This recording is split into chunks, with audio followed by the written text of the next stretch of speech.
Hello, family. How's everyone doing today? I hope everyone is doing well today. Let's talk about it, family. Diddy's first day of trial. And it was very interesting. And Diddy was holding on to his Bible. Diddy had his Bible tight. He opened that Bible up and he was reading his scriptures. Yes, he was.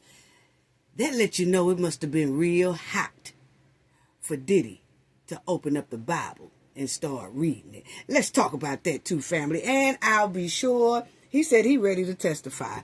And let's talk about the 3 young men that was with Ryan and they ran. They have something to say. Yeah, they have something to say, and their lawyer has something to say. You know, we've been waiting to see and hear something about these 3 young men here. And let's talk about it, family. But y'all already know what we have to do for the ones in the back. Yes. This video is under fair use. Copyright disclaimer under Section 107 of Copyright Acts in 1976. Allowance is made for fair use for purposes such as criticism, comment, news reporting, teaching, scholarship, and research. Fair use is a use permitted by copyright statute that might otherwise be infringing. Non-profit, educational, and personal use tips the balance in favor of fair use. Yes, fair use. All rights and credits go directly to its rightful owner. This video is purely for fair use, opinion, and entertainment. Enjoy.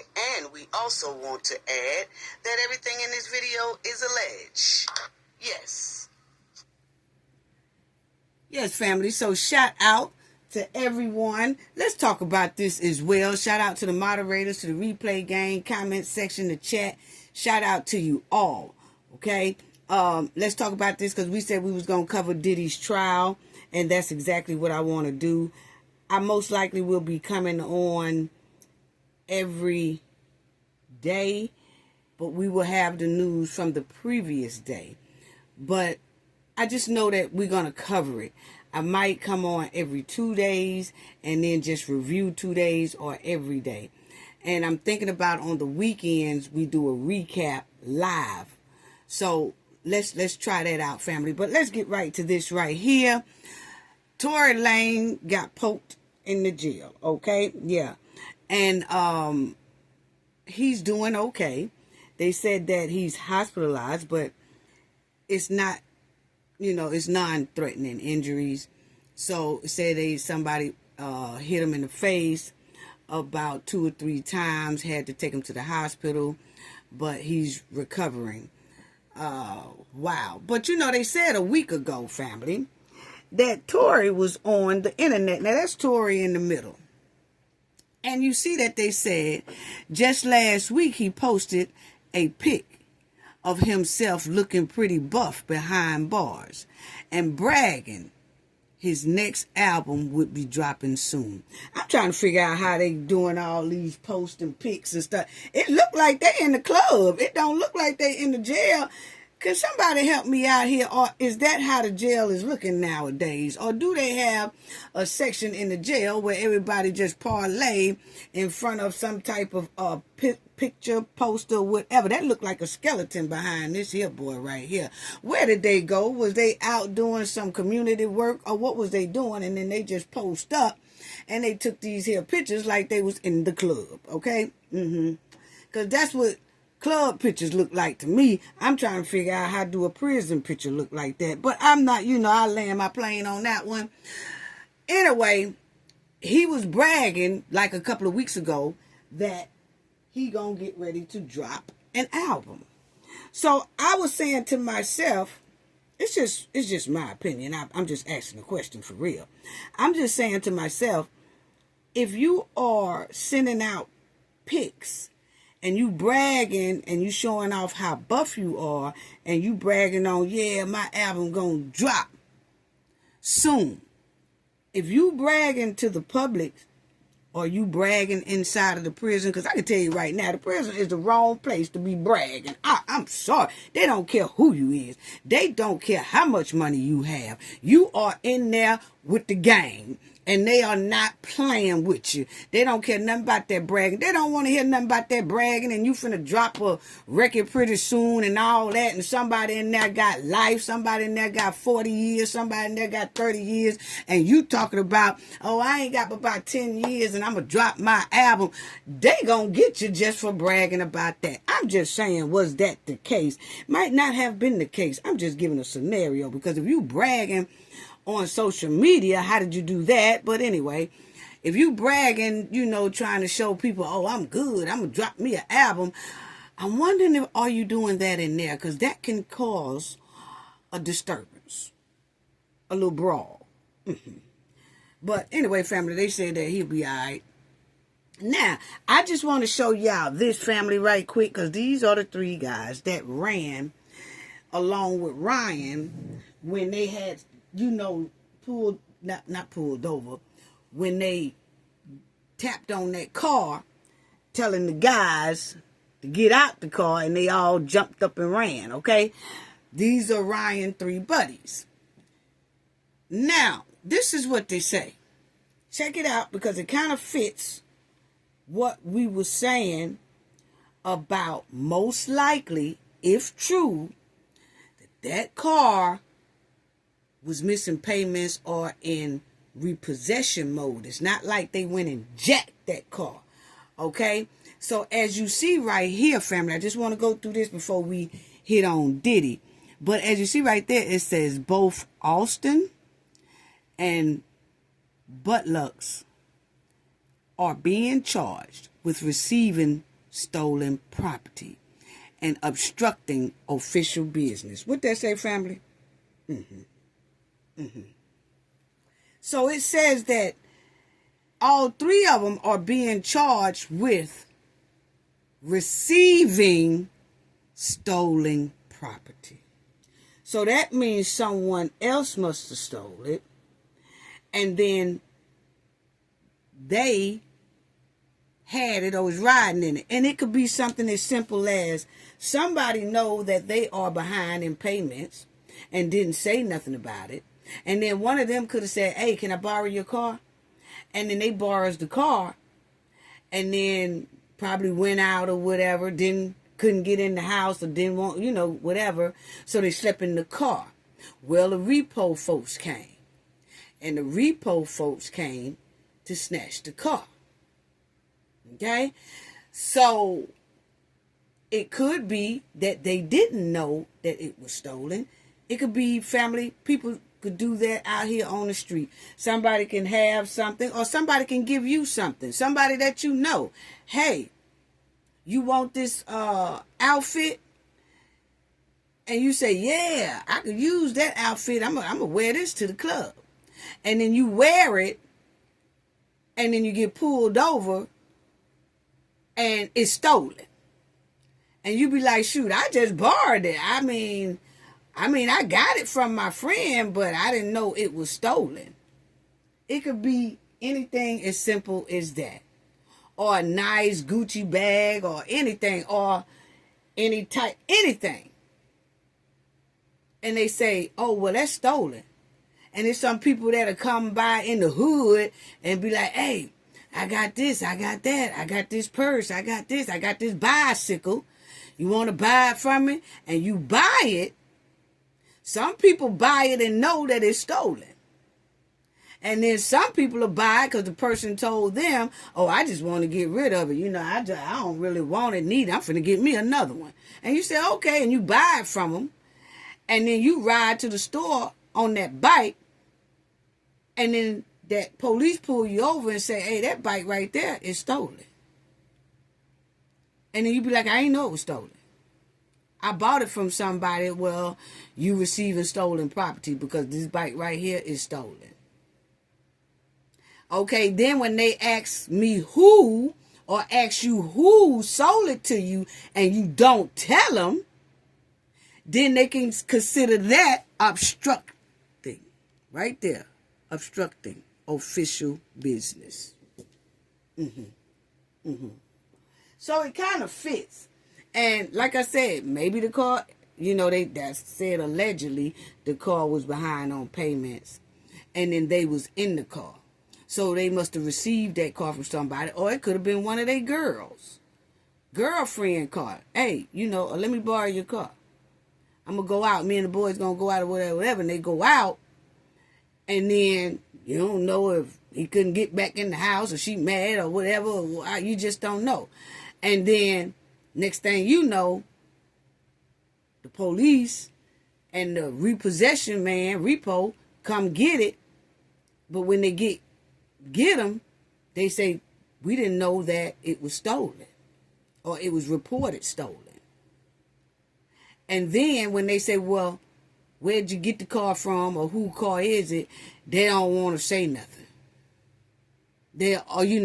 Where is the person that you got the car from? I don't know. Everything is I don't know. So that could be obstructing. I don't know. But I just want y'all to see that it got on the court paperwork right here. And those guys said they didn't steal that car. That they got the car from someone, but they didn't steal it. Somebody gave it to them or either sold it to them. I don't know how it went down, but you could see on the court papers, it clearly said they received stolen property. Not that they jacked stolen property. So that's all I wanted to show y'all right there. And they said most of them bond is $25,000 cash to get out. One of them is $50,000 cash to get out and things like that. But I do want to say that now this one right here on the bottom, that's the Grizzly, whatever. This one, he does have a history of stealing cars. Now, did he get the car from somebody, knowing that somebody else had stolen and didn't tell these? Did he? Because he is the only one that kind of have a history of stealing a car. The rest of them, when you look at it, is not. But Ryan, haven't you noticed that if Ryan had a bad history, we would have heard about it by now. They would have been talking about on the news and everywhere else in the courts. When his daddy go to court and all that, they would have been talking about how ruthless Ryan there was, if he was. It seems like Ryan was pretty clean, y'all. Yeah, it seems like he was pretty clean. He didn't have a bad background.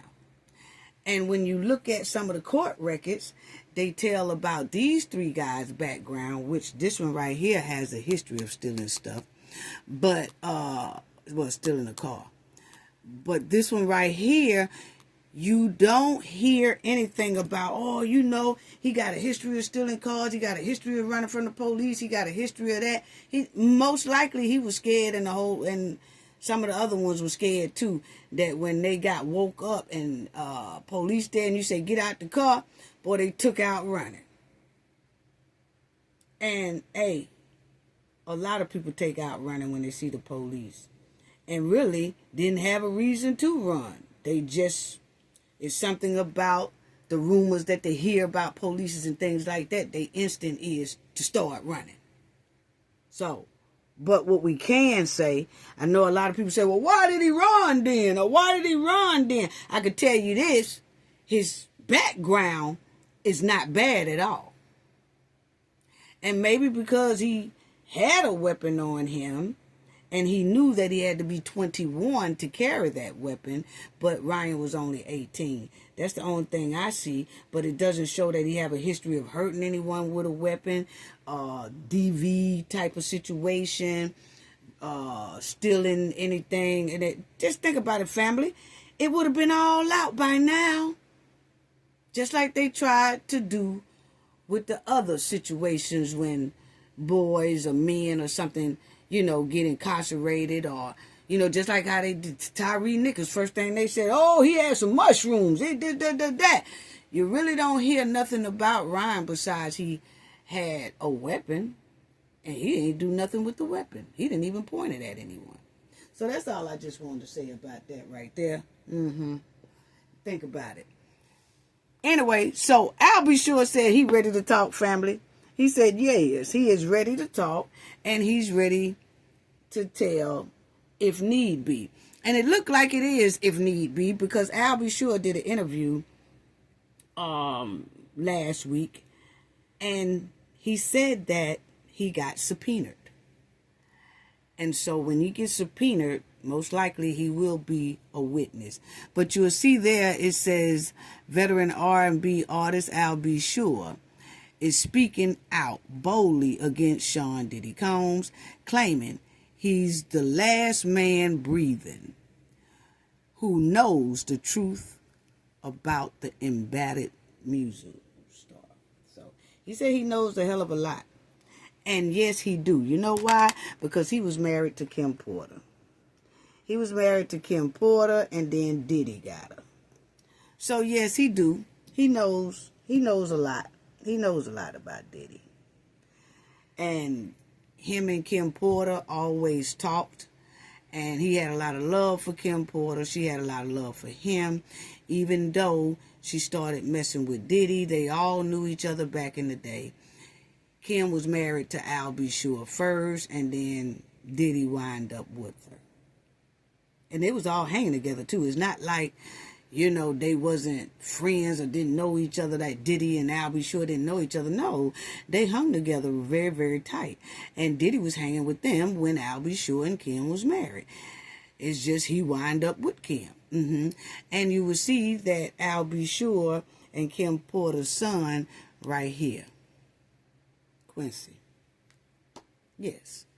So, yeah, Al B. Sure most likely have a lot of stories. Now, this is what they said, family. They said Diddy was holding on to that Bible. They had it all over the news articles and everything. Diddy reads Bible in the courtroom during his federal trial. They said Diddy was on it. You hear me? They said Diddy was reading them scriptures. I'm going to tell you, I ain't never seen Diddy with no Bible. I ain't never seen him dancing with one. I ain't never seen him holding up one. None of that. But the heat must be hot in that courtroom because Diddy is now holding on to the Bible, family. And I'm going to tell you right now, I don't know if he's in there and he's trying to change his ways or what he's doing, or is it a stunt, or is he really trying to go down the right path? Will he become a preacher? I don't know, because one of his artists became a preacher at one time, Maze. So is Diddy getting ready to go into preacher mode? We'll have to see. But anyway, that's the judge over the case, family. And that's his mom. Lord, I ain't gonna even say nothing. And that's his kids coming in there. And this is Al B. Sure and Kim Porter's son right here. Yeah. And then it says, lawyer for Diddy acknowledged the violence but denied traffic. Okay, charges. Now, it's some of these words that y'all will have to read. Y'all will have to read them. You know how we have to do.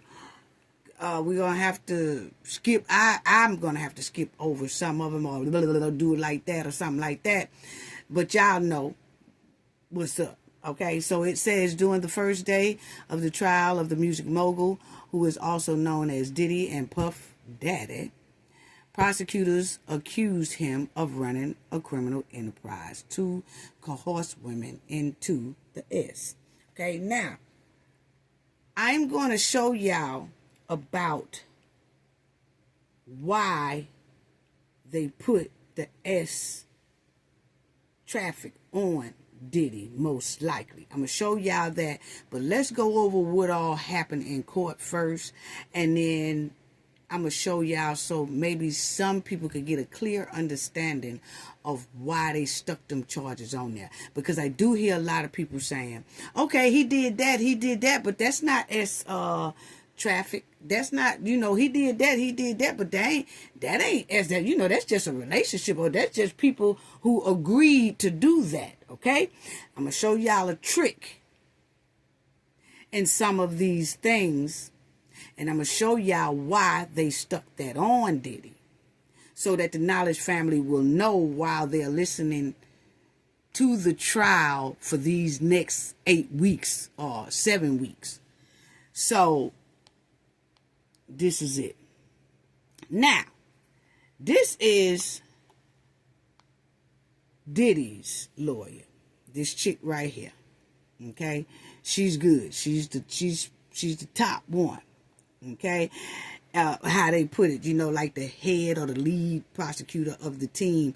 But y'all already know Brian Steele is not anything to play with. So let's check out what she says. This is the Diddy's defense team opening statements. So let's check out what she says for the opening statement. Okay? It says, Tenny. I'm going to just call her Tenny or prosecutor so y'all know. I'm going to say the prosecutor and defense so y'all know which one I'm talking about is talking. One of Sean Combs' lawyer is now addressing Jane. They call her the Sodominist. Okay? Sodominist, whatever. Okay? Witnesses that the government contends was a victim of ST. Jane has a relationship with Combs after Cassie left in 2018. Now, the lawyer says, and she was older and had a child. She was a willing participant in their threesome and other S encounters, said Diddy's lawyer. Okay? The evidence is going to show you a toxic, dysfunctional relationship between two adults, Diddy lawyer said. You may think, wow, that is a really bad boyfriend. But the evidence will show you a capable, strong woman willing, engaging in their relationship, she added, that is not ST. Okay?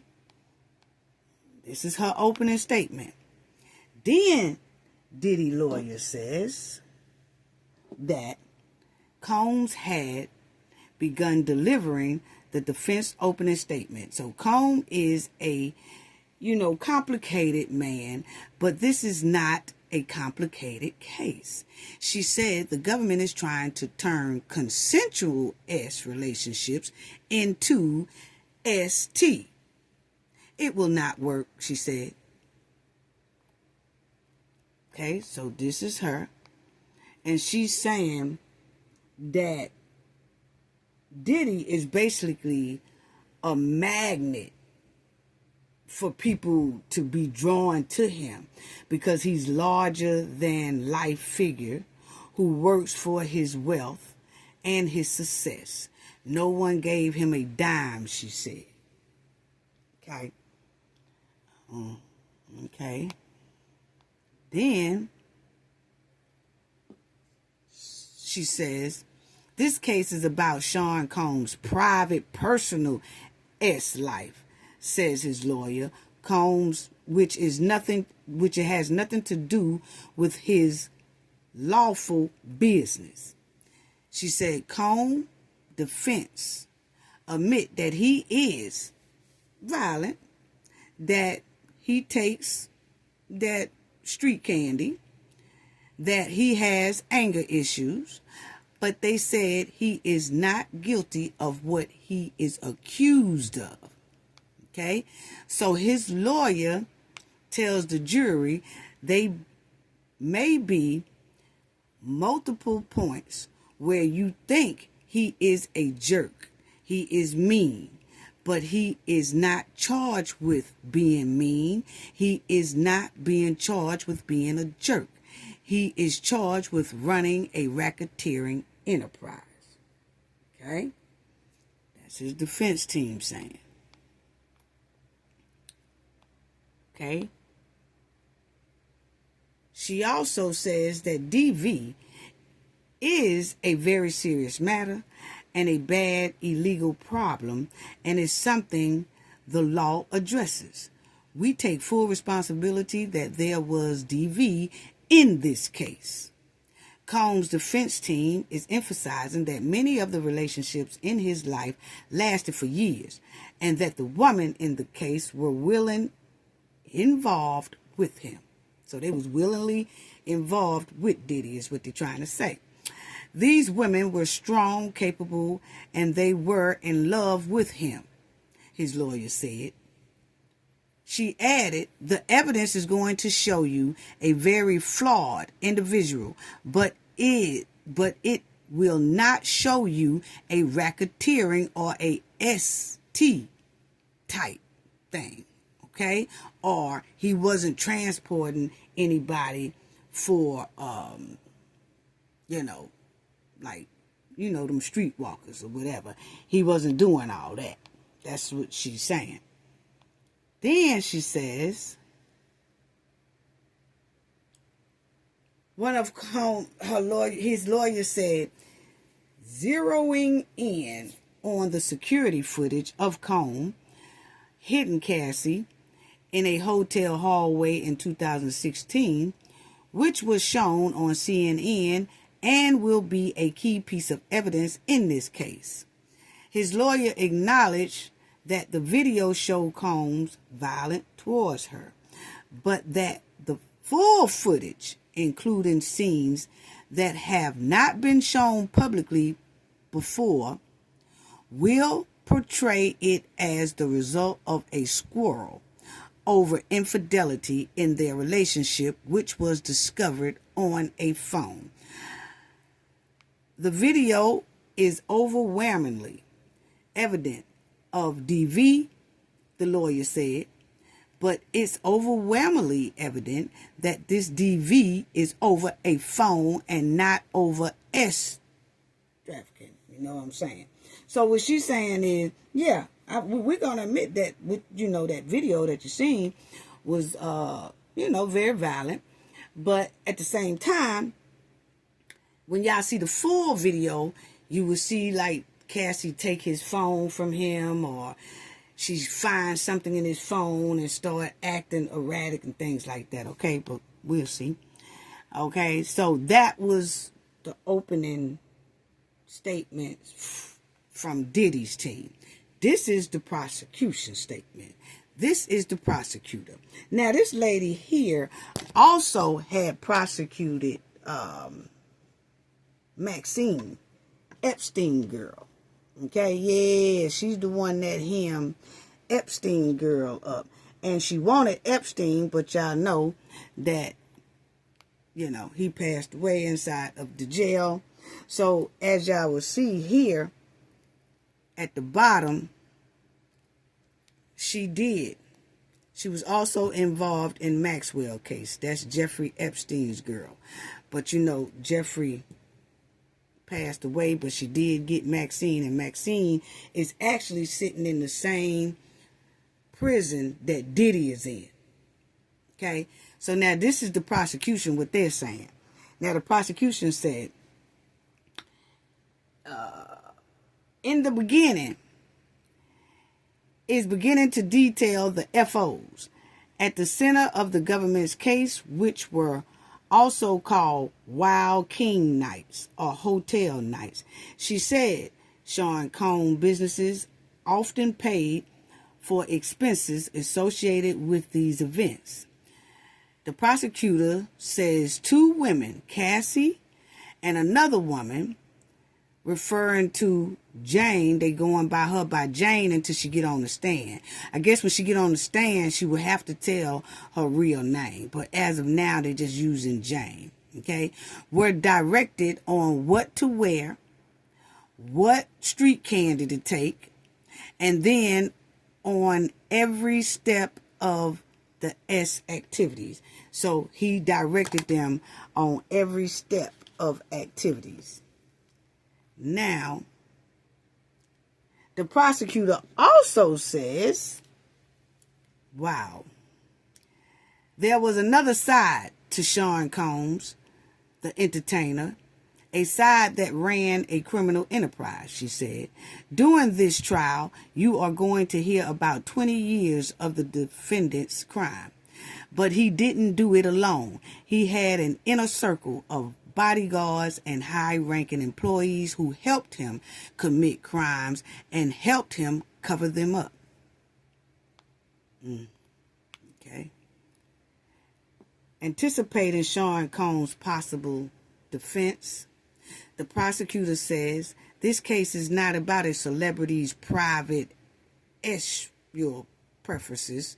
She said Combs made women have S when they didn't want to, threatened them, gave them their street candy, and used violence on them to coerce them into doing the S activities. Okay? Wow. The prosecutor said that Sean Combs expected his inner circle to cater to his sexual desires. Okay? Excuse me. He sometimes called himself the king, and he expected to be treated like one, she said. The prosecutor said that company resources were used to help him explicit multiple women, including by intimidating some into having the S with male workers in front of him. Then it says that the prosecutor described what the government says was just one night in the years of crimes they accused Sean Combs of committing. Wow. The mogul had learned that his then girlfriend Cassie was seeing another man. The prosecutor said, so Combs woke an employee up in the middle of the night and said he was going to delete that man. They broke into the man's house, but he was not there. Then Combs went looking for Cassie and did what he had done countless times before. He hit her badly. Okay. The prosecution said Cassie agreed to participate in a F-off initially because she loved Combs. But, the prosecutor said, she knew it was not something she wanted to do. Johnson described one F-off in which Cassie was involved in. She felt like she was choking when Combs made an escort TT in her mouth. I feel like I want to choke now. Okay, family. Oh, wow. Johnson said, the prosecutor, Cassie soon learned that defying Combs would end in violence. Eventually, Johnson said she knew she had no choice but to agree to the FOs, which she was often asked to arrange herself. So Diddy would ask Cassie to arrange the FOs. Okay? Yeah. And it says the prosecution have moved on to a second alleged victim, a woman who is being called Jane in court. The prosecutor described her as a single mother who started spending time with Sean Combs in 2020. Jane agreed to participate in a F-off to please Combs, the prosecution said. She thought it was a one-time thing, but it didn't turn out that way. The prosecutor said Jane wanted Combs to wear protection, but many times he would not. Once, when Jane, kind of threw up, not feeling good, threw up after taking their street candy for a FO, Combs told her to hurry up and get back to join the escort. Okay, then.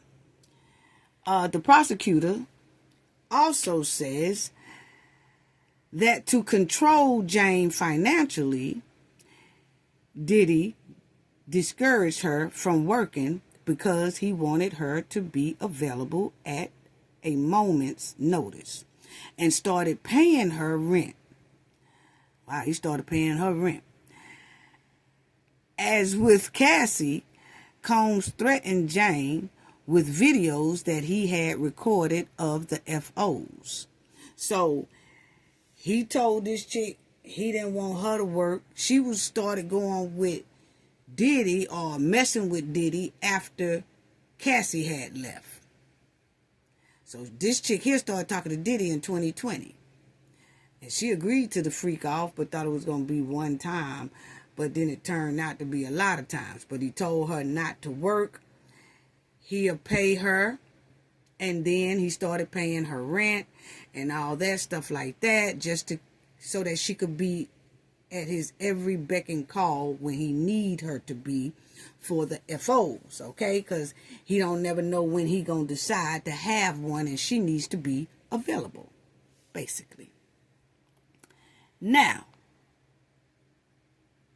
the prosecutor described a night when Sean became enraged at Jane after a dispute over him seeing another woman. The prosecutor says Jane ran around the house trying to escape him, but Combs grabbed her in a chokehold.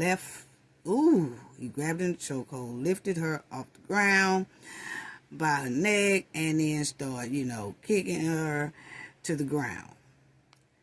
At the end of the ordeal, the prosecutor said Combs instructed Jane to call an escort for a FO. He made her cover up her black eye, take a street candy, and perform for the defendant.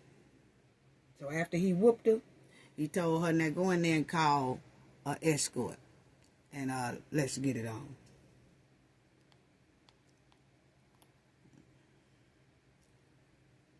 Wow.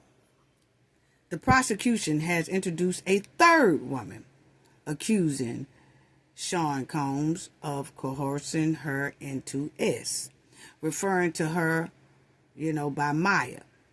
The prosecution said this former employee will testify about times that Combs forced himself on her, doing them things, including forcing her to perform dropping down and doing the bobblehead to him. Yeah, I see it. And sneaking into her bed and doing the Hank Pank with her without her consent, basically. Okay? And then you will see the prosecution told the jury that an incident at the center of the case represents a pattern of Sean Combs' employees trying to cover up his crimes. This incident is the assault of Cassie in a Los Angeles hotel in 2016. And after that incident was caught on surveillance footage, the prosecutor said Combs and his chief of staff contacted a hotel security guard to broker a deal. Combs ended up giving the guard a brown paper bag filled with $100,000 in cash, essentially buying the hotel surveillance footage. We know that any attempts at a cover-up did not work. CNN published the footage last year, and the jury is expected to see parts of it. So what the jury is saying that the prosecutor is saying that even though Diddy paid them $100,000 or whatever to get the surveillance tape, he thought he had the main thing, but evidently it was something else floating around there, or that hotel had already made a copy of it and put it up, because if Diddy paid $100,000 to get the whole surveillance, how did CNN get a hold to it? So what they saying is most likely he thought that he had the surveillance and that was it. But evidently somebody downloaded something. And they took the $100,000 from Diddy and ensured Diddy most likely that, oh no, this is it. Ain't no copies of nothing. You want to get it. But they had already downloaded, put it on a hard drive and put it up. Because years later, that was in 2016. And then years later, CNN got it. So somebody had to give it to CNN. Wow. So, wow, that was that on that. Now, family, it's 12 jurors and 6 alternates who were sworn in for this case, right? It's some more to this. I'm just showing y'all the jurors. We have a juror of 8 men and 4 women. Among the 6 alternates are 2 women and 4 men. Okay? Now, the judge tells the juror that breakfast and lunch will be provided for them each day of what is expected to be an 8-week trial to make their experience as pleasant as possible. The judge also tells them that their personal information, their names, and other identifying information will not be disclosed to the public. Okay? The court gives the juror their own notebooks to take notes during the trial, if they like to do so. The jurors are asked to write their juror number on the notebook and hand it in to the court staff at the end of the day. So at the end of each day, they have to turn their notebook in. Ain't no taking it home. Ain't no taking it nowhere else. I don't know if they able to go home to their families every night, or do they have them put up somewhere else? I don't know. Because the feds juror works much different than the state. You know how you could be on a jury, but you could go home, then you go back the next day, you can go home, come back the next day. Some of them do. In the feds, you might do that as a juror, or they might have you just put up in a location where you can't be seen, you want nobody to see you coming in, or you getting on the bus and all that stuff like that. So I don't know about how they got it set up. But anyway, but the feds can do that if they want to, like a high profile case like this, and they want to make sure that everybody is safe and stuff like that. They will go above and beyond and make sure a lot of these people are protected.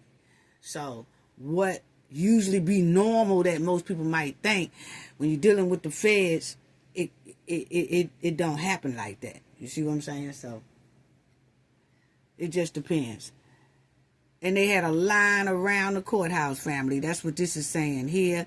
They had numerous of podcasters, TikTok influencers, and even curious members of the public. A lot of people was there. And they was there for 6 a.m. in the morning. Wow. Now, the beginning of the trial feels particularly significant because the government has been tight-lipped about the details of its case since Combs' arrest in September.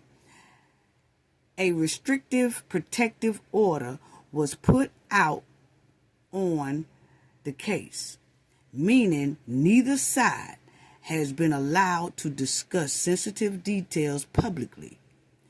When the prosecution makes its opening statement today, there may be a lot that we're hearing for the first time. So, they did have somewhat of a gag order on Diddy's case. That's probably why it had been so quiet for a long time. Far as information, you know, some people were speculating on what they thought the trial was going to be about, but you really didn't have no hardcore evidence of what really was going to happen inside this case. Now, Diddy, he walked in the courtroom on the 26th floor of the federal courthouse in Manhattan. He was wearing a sweater, a collared shirt, slacks, and laceless shoes. He greeted his lawyer and blew a kiss to his family assembled in the second row of the spectators' gallery. He did not appear to be wearing any restraints. Months ago, after he was brought into the courtroom in ankle shackles, his lawyer asked that he be brought into the courtroom without them to avoid any potential prejudice to the public. So they don't want them coming in. They did that to Young Thug and them too. In their case, you didn't even see them with no cuffs on, no leg shackles or none of that. They were just walking in there because they didn't want the jury to really know that they was arrested. because they didn't want the jury to get this pre-assumption that the person is already guilty. So they made sure that Diddy walks in there with nothing on, no handcuffs, no nothing, as if he's a free man. They just waiting to see what the jury gonna say. So they don't want the jury to think that he's locked up. Or, Now, Combs' hair had turned gray since his arrest in September. He has been held in a Brooklyn jail where there is no access to hair dye. You know what? They're wrong for that. They wrong for that. They talking about he ain't got no access to hair dye and all that stuff like that. Ooh, they ought to stop it. They ought to stop it. Now, Sean Combs was just asked by a court officer if he needed any water. I could use a little more if you don't mind, he replied, as everyone in the courtroom waits for the judge to enter. Okay, so that's that right there. Now let's get on to the meat and the potatoes of some witnesses and everything like that. Now, this witness here is named Flores, and he was a security guard at the hotel in 2016 when Cassie and Diddy got into that scuffle, and he was, doing what he was doing to her inside that hallway in that hotel room. Well, this witness here, this man here, Flores, he was working as a security guard at that time at that hotel, and he was the one that went up there when Cassie and Diddy was having that dispute. Well, now he works in Los Angeles as a security guard, okay? So I just wanted to give y'all that little background. He been working in Los Angeles police department since 2018, okay? But he was at the 2016 brawl that Diddy did with Cassie. Now, that's him. So, this is what's going on. This is his testimony, family. He testified that he arrived on the floor at the Intercontinental Hotel and saw Combs sitting in a towel and socks, and he had a devilish stare. He was just looking at me, Flores said. Flores said Ventura Cassie looked scared, sitting with her hoodie pulled up. Flores testified that he escorted Combs and Cassie back to the hotel room. At one point, Combs told Cassie, "You're not going to leave." And Flores said that if she wanted to leave, she could. It got would, but it should have been could, okay? But you got to remind you, can't nobody be in the courtroom. So these people are writing the stuff down or typing it down real quick, and they probably hit the W instead of the C. Then it says, there was at least 3 cameras per floor covering the elevator lobby and 2 more in the hallway facing north and south. The prosecution's first witnesses, Officer Flores, testified. There were additional cameras on a floor if the hallway had more turns, Flores testified. The cameras recorded when they detected motion. When security personnel responded to an incident in the hotel, they were required to file incident reports. The reports will include photos if there's damages to the hotel. Okay, so he's just telling what their procedures are. Then he said, Flores testified that Sean Diddy Combs approached him in the hotel room with a wad of cash that he interpreted to be a bribe. Flores took it to mean, "Don't tell nobody," he said on the stand. He declined the cash and told Combs he'll be charged with any damages that's inside of that hotel room. Okay? And then he said, this is what he's saying now, family, on the stand.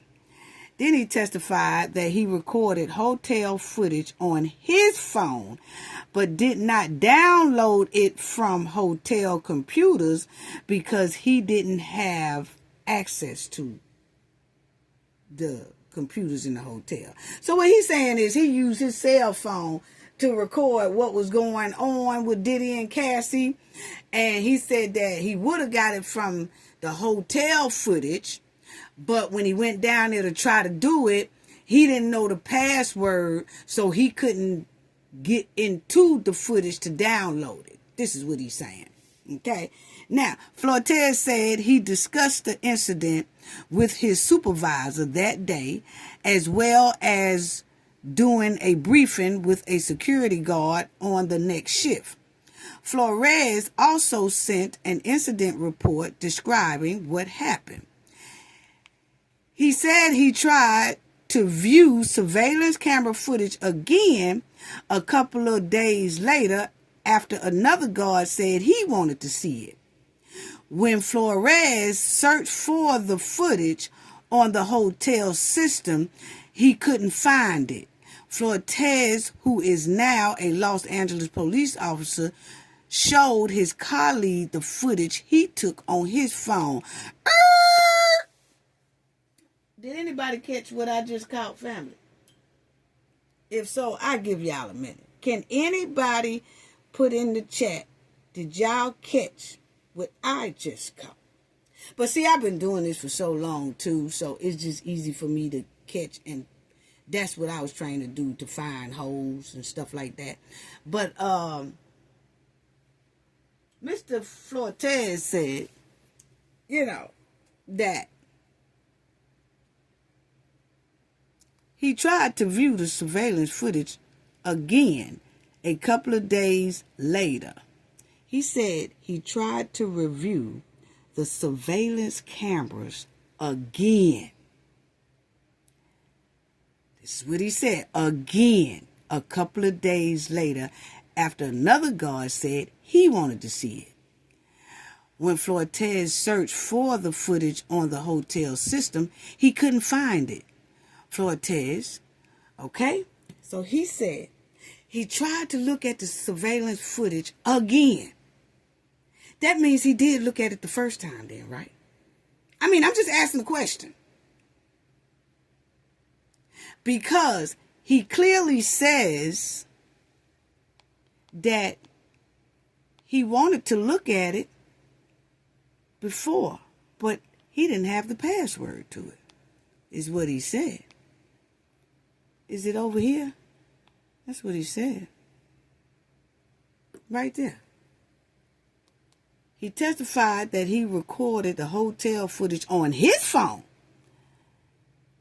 but he did not download it from the hotel computers because he did not have access. He didn't have access.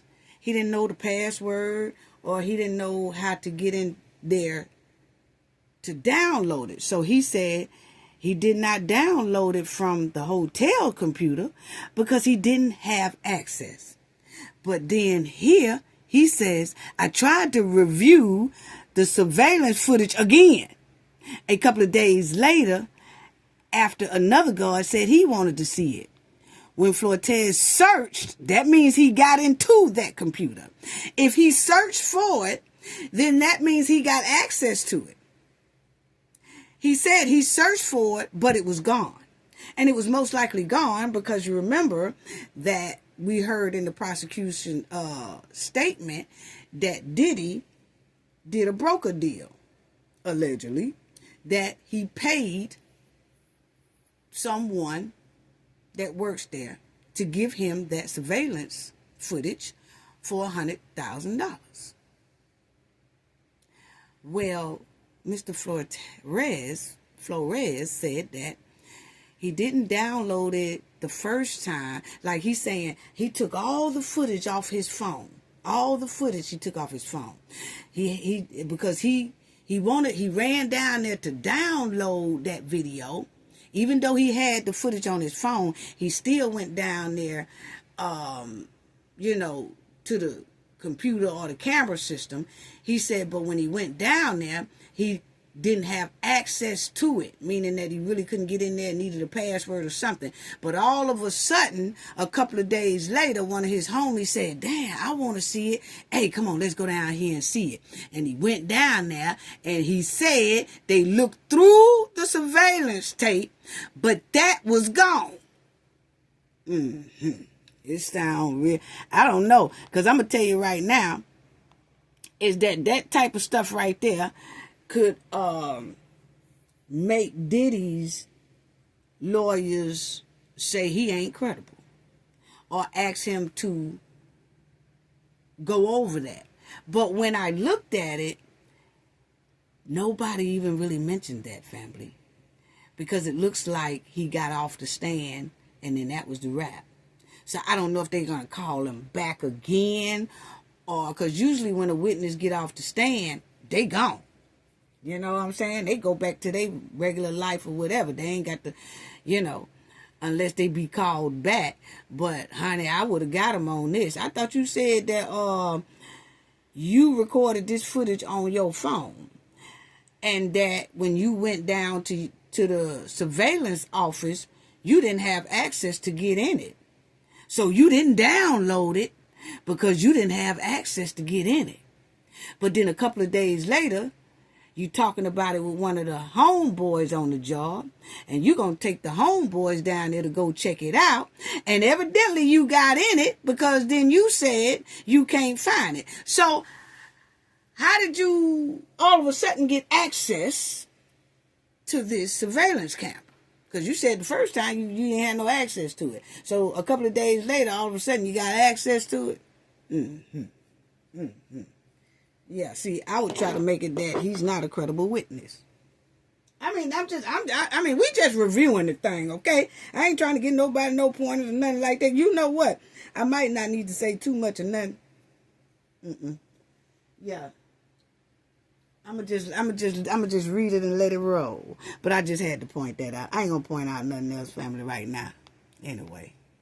But hey, I'ma let put the knowledge family up on that game. Can't too much get nothing past me. Yeah. I was good at what I did for 30-some years.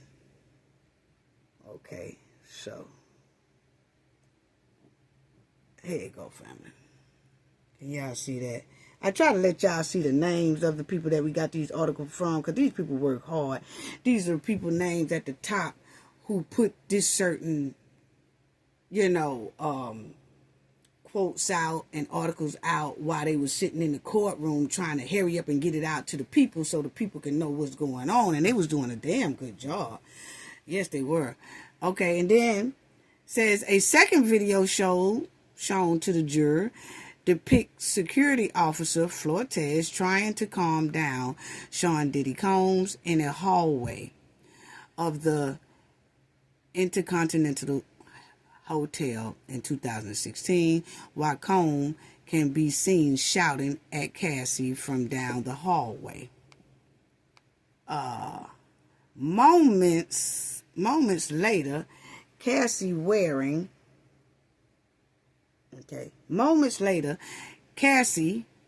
an oversized black hoodie and jeans returned to the entryway of their hotel room and said she wanted to get her phone and belongings. She left the hotel a short time later. A short time before the recording, Combs violently attacked Victoria near the elevator. That's what we saw. And, he was doing that terrible act to Cassie. That's what they talking about there. And then it says here that security guard, Flores, said he recorded the footage taken at the hotel on his cell phone so he could show his wife what happened. Otherwise, Flores testified she might not believe him. So he did all the footage recording on his phone because he was like, I had to, because I wanted to show my wife, because my wife wouldn't have believed me if I just told her. I had to show it to her. What? Why are you a security guard recording things that's happening inside of the hotel and showing it to people? But I I'm not going to say nothing else about that. Anyway, while recording his video, Flores can be heard in the background commenting on how shiny his shoes are. What? Again? Because I'm like this, family. He said he's recording on his telephone what's going down with Cassie and Diddy. Well, what was going down with Cassie and Diddy was very violent. So you mean to tell me you was holding your phone recording what was going down with Diddy and Cassie, and then you just all of a sudden said, oh, my shoes are shiny as hell. What? Think about it, family. If you are recording a violent incident, first of all, why are you recording it and not stopping it? Because when you record, that lets me know that both of your hands are basically tied. If not both of them, one of them are tied up. And you are not there to defend and help this woman like you're supposed to, because it says you was a security guard. So if you got time enough to hold the phone and film this mess, that means you ain't doing your job properly. Meaning that she was most likely getting her ass whooped. And you were standing there and you wasn't really helping her because you trying to record the incident so that you will have proof to your wife that you seen Diddy whooping a woman. Oh, Lord, make it make sense. Come on now. So when you tell me that, you went in there with him and you told, you was trying to keep them separated and all that, I call cap. Because according to you, you was recording the shit the whole time. Make it make sense. Family, tell me how you gonna be a security guard and somebody is going through this big dispute like that, but you got time enough to record this whole thing so that you can show your family members, and then you mess around and look down and talk about, oh, my shoes shiny. What? So either the person recording got a cold heart too, because they recording it and not stopping it. Don't tell me he had a tripod or something sitting down. So, because if he did, he wouldn't have been able to see his shoes through the camera. Talking about his shoes is shining. Anyway. The first video played for the jury shows Cassie in front of an elevator bank with her hoodie pulled over her face, bending over to put on a pair of shoes from a bag. As she's putting on her shoes, Combs struts on down that hallway wearing a towel wrapped around his waist and a pair of socks. The video shows him forcefully, we seen that. We already know what he did at that elevator, okay? Then it says, Cassie sits up and walks to a phone by the elevator. Combs follow her, and the pair appears to have a back and forth, and Cassie belongings in Combs' hand. Combs goes after her again, takes her off camera. Reflected in the mirror in the hallway, Combs can be seen taking a seat on a chair positioned by the wall, grabbed a vase and throwed it at Cassie. Yeah, remember that. Mm-hmm. He came to the door, closed the door behind him. He grabbed, now this is Flores talking. He said that Diddy came to the door, closed the door behind him. He grabbed the phone my colleague was holding because he thought he was being recorded. He eventually gave the phone back, Flores said. We said we were not recording you and de-escalated the situation, he continued. Flores then said that when Diddy tried to grab his phone, he pinned Combs to the wall. Why didn't you pin Combs to the wall when you said you was recording and he was going off on Cassie and all that stuff like that? Why you ain't pinning him against the wall then? Why did you wait till he tried to grab your phone that you was recording on, but you said that you told Diddy, oh, we ain't recording you, but actually y'all was.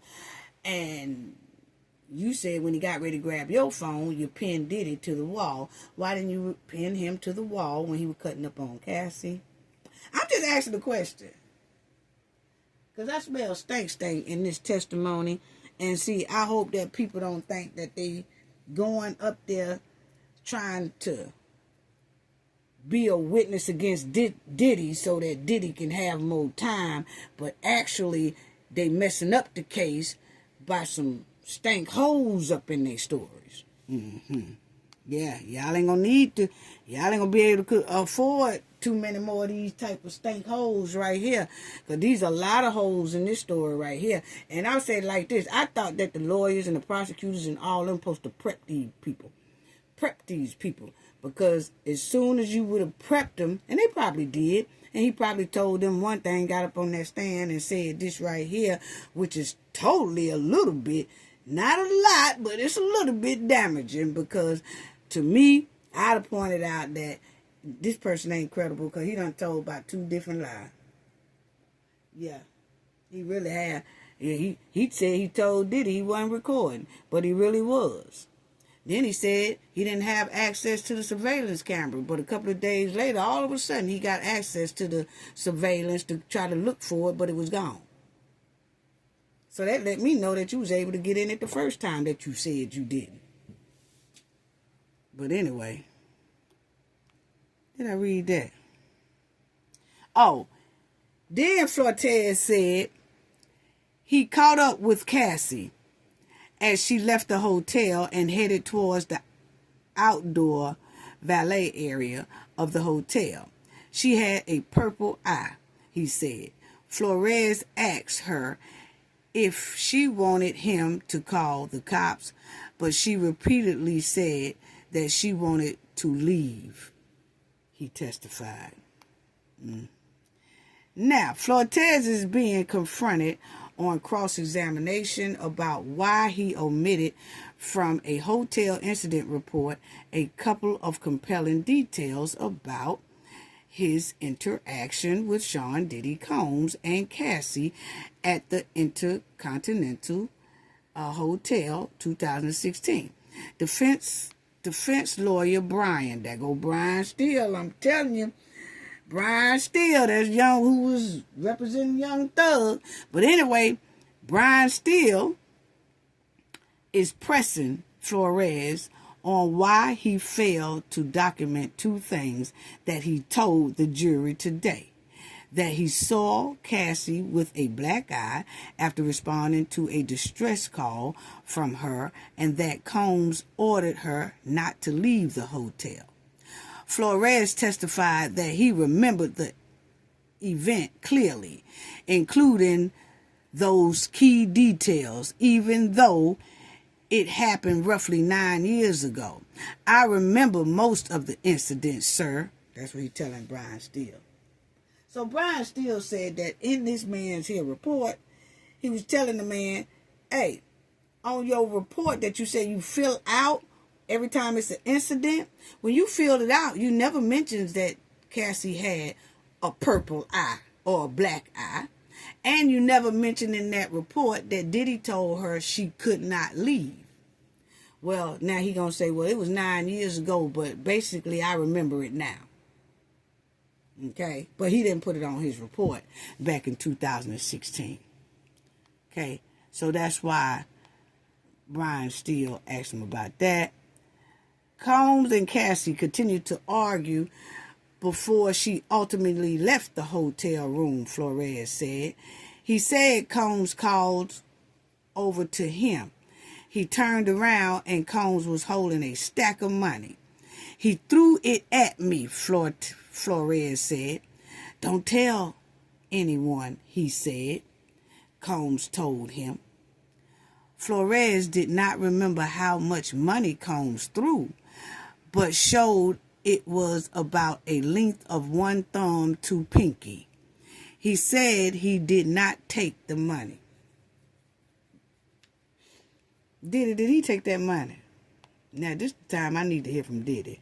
Did he take that money that you threw at him, or did he really walk off? Because he told us that he didn't have access to the to the surveillance camera. He clearly did. And then he said he told Diddy he wasn't recording him, but he really was, because he told us he was, because he wanted to show his wife. And now he's saying that Diddy threw some money at him and he didn't take it, did he? And then on his police report, or his incident report, that he was supposed to fill out back in 2016. He did fill it out, but he never mentions that Cassie had a black eye, but he do today. Well, yesterday. But, wow. So, did he take that money, did he? We need to know. I wish we could see, I wish they would let us see the inside of the courtroom, because I would love to see when he said he threw that money at me and I didn't take it. I would have loved, family, to see Diddy's face. I could have told by Diddy's face if Diddy's looked like, this fool lying like hell. He did pick that money up and take it. Or if Diddy just sit there and like, nah, he didn't take it. I'd be able to tell if I could have just seen Diddy. Anyway, family. Combs' attorney, Brian Steele, took up questioning Flores on the cross-examination and pushed the former guard on his belief that Combs was trying to bribe him. As far as the bribe, Mr. Combs held up a $100 bill. You took that as a bribe? You used the word bribe, Steele said. And then Flores said, 100%. Flores answered, later affirming the same belief when asked about the stack of money Combs held up. Steele also pushed Flores on his testimony in comparison to the incident report he made for the hotel at the time of the 2016 incident. He asked Flores why he didn't include Combs allegedly telling Cassie she couldn't leave. Flores responded that he didn't think it was a significant fact to include. But you think it's a significant fact to include now. Okay.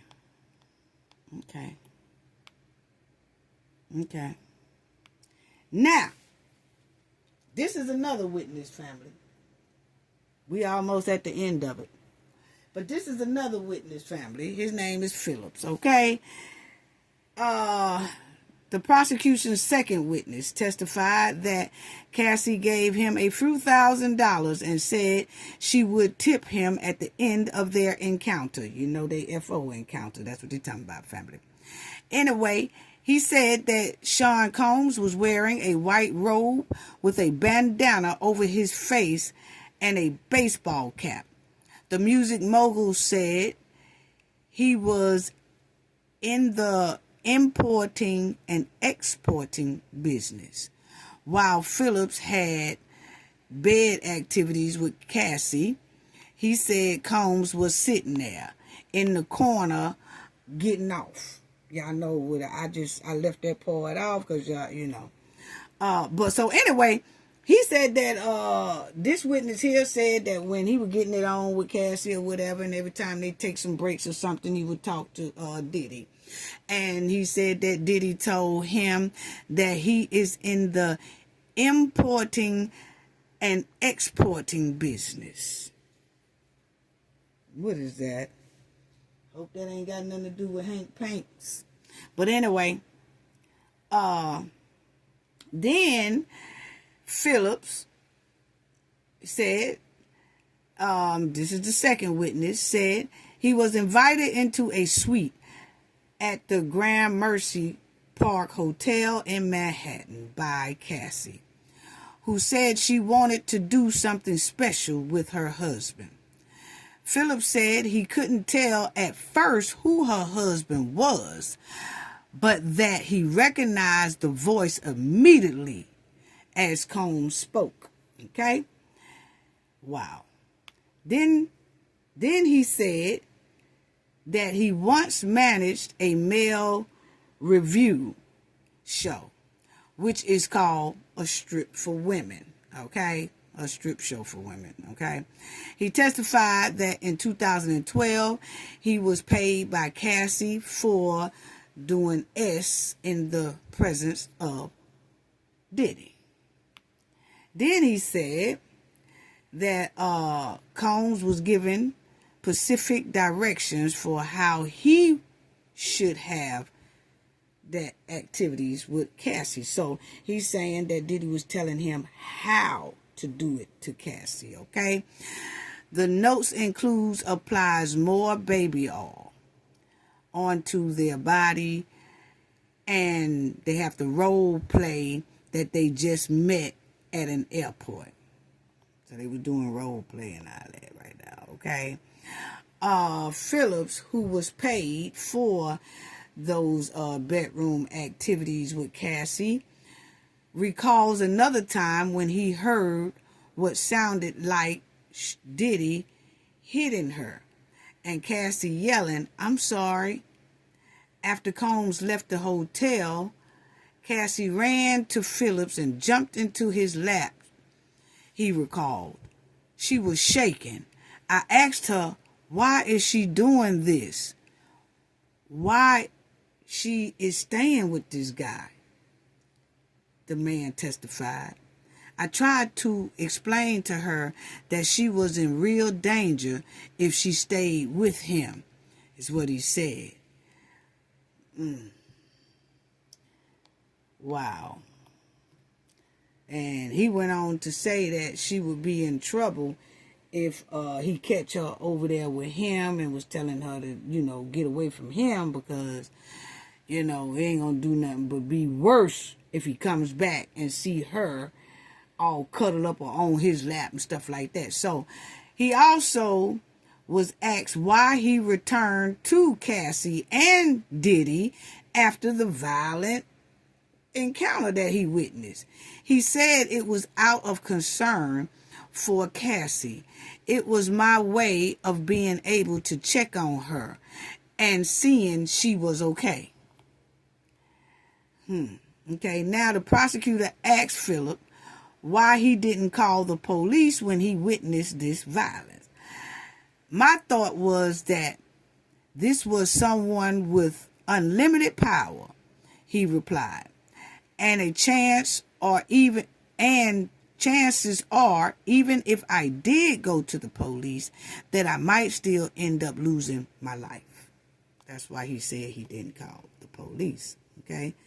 So it is day one of the trial, and already the jury is hearing extremely, a lot of hard things to hear, testimonies from a man who said he was paid to have S with Cassie in front of Sean. Jurors were asked if they could listen to this kind of, testimony, and multiple candidates were struck from the pool when they said they couldn't. So they asked, they said after day one of the trial, already the jury is hearing extremely things from a man who said he was, paid to have these actions with Cassie. So when they asked the juror family, like, hey, are y'all going to be able to take this? Because they probably was looking at some of the looks on their face. And they said that, multiple candidates were struck from the pool when they said they couldn't handle it. And, wow. And y'all just make sure y'all hit that like button too, because, YouTube act funny about these type of things. Sometimes they will, sometimes, they let you slide with it. But just hit the like button to push the video in the algorithm, because we will be covering this and staying on top of this. It's going to be so much coming out in this story that's going to be unbelievable. This right here is unbelievable, especially the TT, the TT in the, in the mouth, drinking tea in the mouth. Anyway, but that's the key players right there. That's the key players right there. Diddy and Cassie. And I just can't wait to see what Al B. Sure is going to say, because he has a lot to say. What would they ask him? What is he going to be asked? But he said he is ready to tell his story. And if anybody knows a hell of a lot about Diddy, it's Al B. Sure. Al B. Sure knew Diddy before Diddy was Diddy. Okay? Way back before Diddy, even Al B. Sure and Heavy D was very close. And Al B. Sure, Heavy D, Harvey Pierre, and Diddy was hanging around each other way back in the day before the fame and all that stuff kicked off. So Al B. Sure knows Diddy very well. And they all had partnered into a record label. Al B. Sure, Heavy D, Harvey Pierre, and Diddy. And right there on the screen, Al B. Sure wife. Was wife. But then when they started doing good and making a little money or whatever, it's like Diddy swiped Al B. Sure girl. And then a lot of things was happening behind the scenes that Al B. Sure was still very close to know, because now his ex was messing with Diddy. And so when things would go wrong, or she needed someone to go to or confide with and all that, she would go back to Al B. Sure and talk to him, because they had that type of bond, and they also have a child together, Quincy. So Al B. Sure knows a lot. He knows a hell of a lot. And he's seen it. Not that it's no he say, she say. I know it's a lot of times that Kim probably was messed up in the face or something like that, and she ran over there. You just never know. But I do know that Diddy and Al B. Sure had a long battle because of the Kim situation and because of his son's situation. So I just can't wait to see that. Now let me show y'all this right here too, family. Let me show y'all this right here. For as the trafficking, maybe y'all will understand this a little bit more. And then I'm going to close out, and we'll go to talk about day 2 of it. Okay. Now, in New York City, paying for escort service that involve S activities is illegal. Okay? While simply paying for companionship or time is legal. Any exchange of money for S acts, whether offered or solicited, constitutes that street walking, which is a crime in New York City. So that's what I'm saying. That a lot of people are saying, yeah, I see what they said. A lot of people was consenting, and a lot of people was, Diddy was he just had these high vibes of S activities. That ain't S trafficking. That's not that. That's not racketeering. That's not that. I mean, all they showing us is that Diddy is freaky, basically.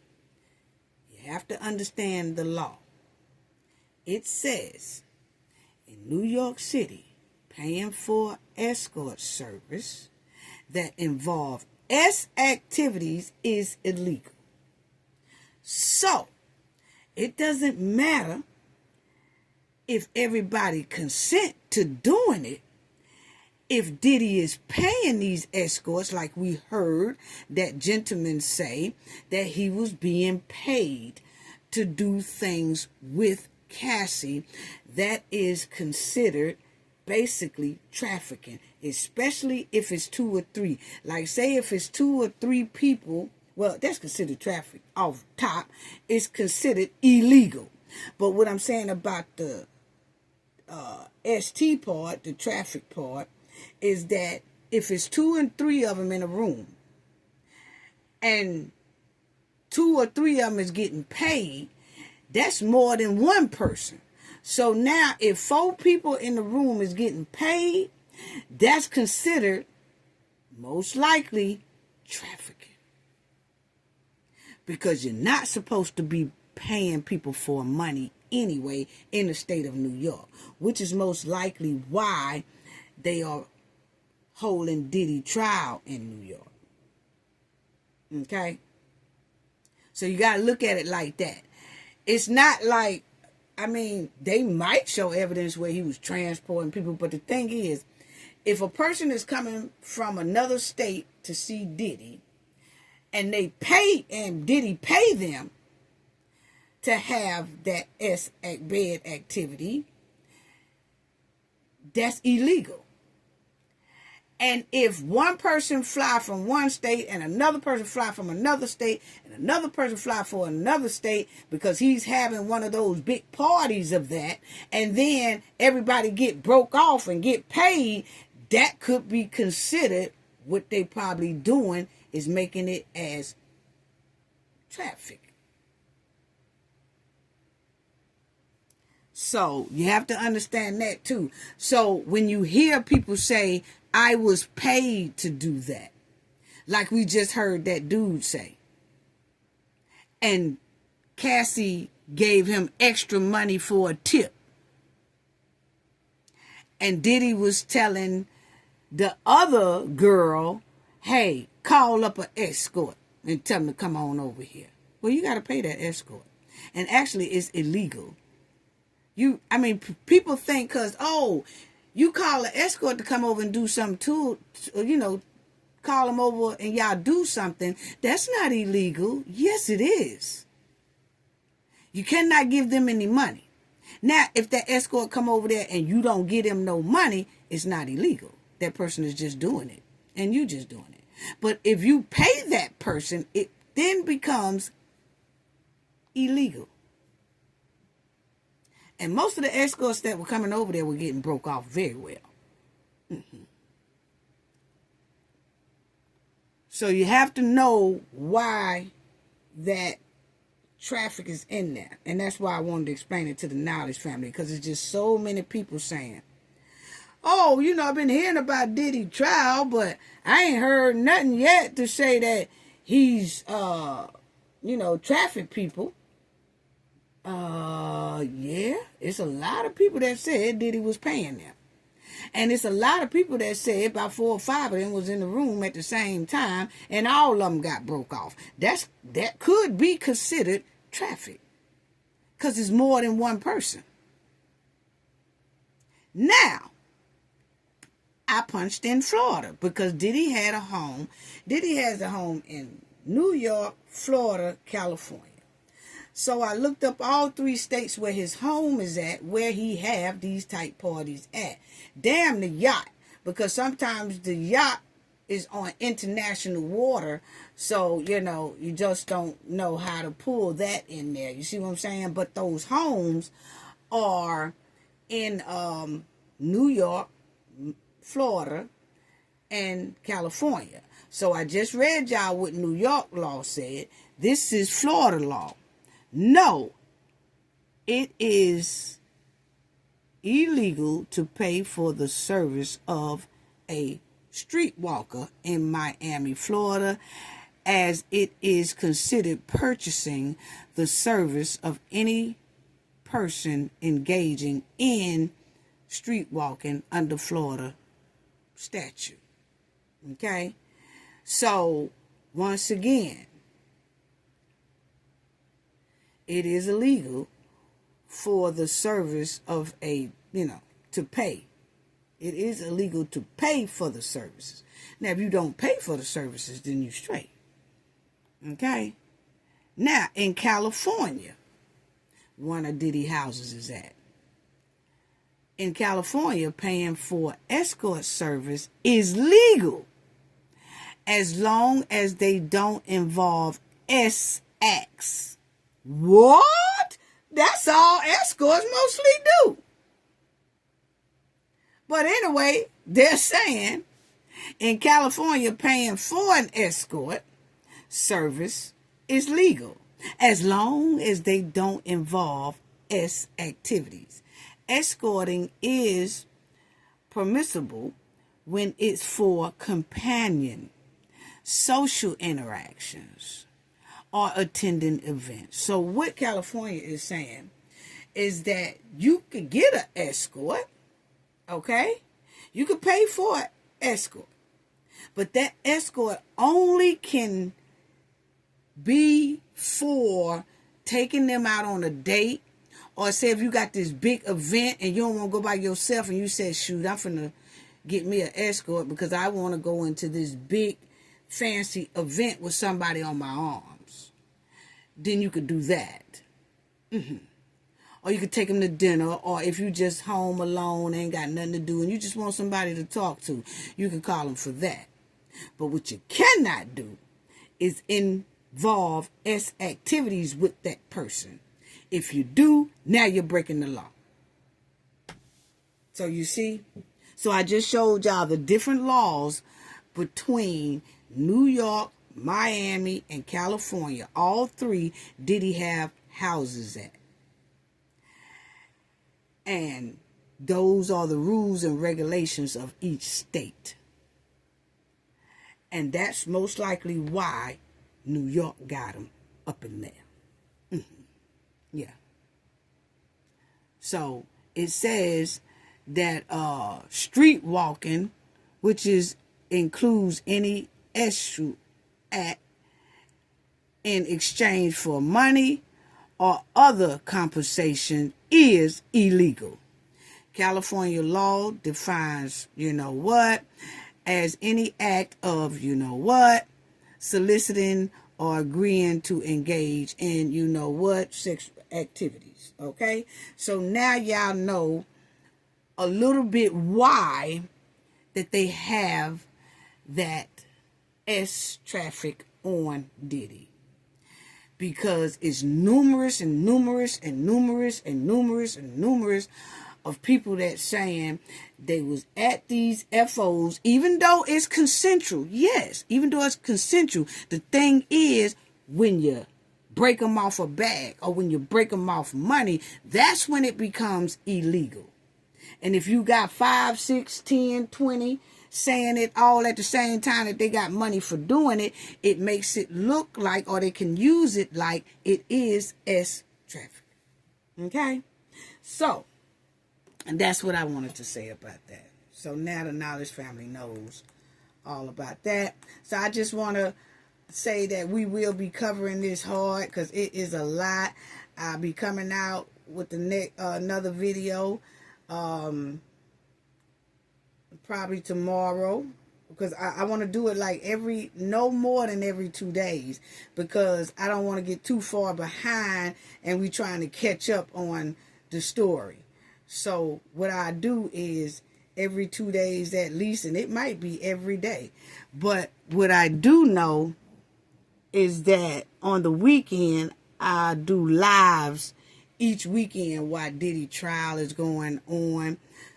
I can't say what day, Saturday or Sunday, because I have a lot on my schedule, but I'm gonna try to fit. I am gonna fit it in somewhere, probably on a Sunday, something like that, and then we'll do a live. We'll do a brief recap of the week, and then do some call-ins where people can call in, just as long as y'all keep it respectful. It's hard to keep it respectful when the case is so disrespectful. So we just have to come up with words that, you know, we could say that's not too bad, okay? But I just want to give a shout out to everyone who donated in our last video. Jim C., thank you so much for your generosity. Jerry L. Lipcomb, thank you so much for your generosity. And Cooking with Frank, thank you all so much for your generosity. It's greatly, greatly appreciated. Thank you so much for donating to the channel. It means so much. Sending love to all of y'all right back.